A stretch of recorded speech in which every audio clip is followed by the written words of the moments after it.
Senior నటుడు Padmashri award గ్రహీత ఉన్నటువంటి మోహన్ బాబు ఈ రకంగా దాడి చేయడం దీన్ని ముక్తకంఠంతో ఖండిస్తున్నాము.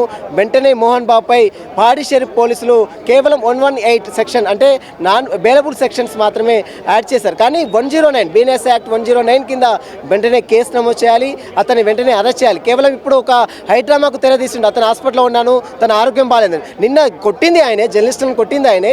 ఇప్పుడు వచ్చి నేను నాకు బాగాలేదు, నేను హాస్పిటల్లో అడ్మిట్ అయ్యానంటే ఇది ఎంత మాత్రం సమస్య కాదు. ఇదంతా కూడా పూర్తిగా డ్రామా, ఇది ఒక హైడ్రామా. గత వారం రోజు నుంచి మన మీడియా అందరం చూస్తూనే ఉన్నాం. వారి యొక్క కుటుంబం నేపథ్యం, కుటుంబంలో జరుగుతున్నటువంటి హైడ్రామా మొత్తం కూడా మనం చూస్తున్నాం. కానీ మరొక హైడ్రామాకు మోహన్ బాబు తెరదీపిండు. ఈరోజు మంచి మనోజ్ కావచ్చు, మంచి విష్ణు కావచ్చు, వారికి కుటుంబ తగాదాలు ఉంటే వారికి పర్సనల్గా ఇంట్లో చూసుకోవాలి. కానీ అదంతా తీసుకొచ్చి జర్నలిస్టులపై రుద్దడం, జర్నలిస్టులపై తిరగబడడం, జర్నలిస్టులపై కొట్టడం ఇది ఎక్కడ కూడా సహించరాని నేరం. ఖచ్చితంగా ముక్తఖండంతో చెప్తాము. వెంటనే మోహన్ బాబు బేషరతుగా జర్నలిస్టుల సమాజానికి వెంటనే క్షమాపణ చెప్పాలి.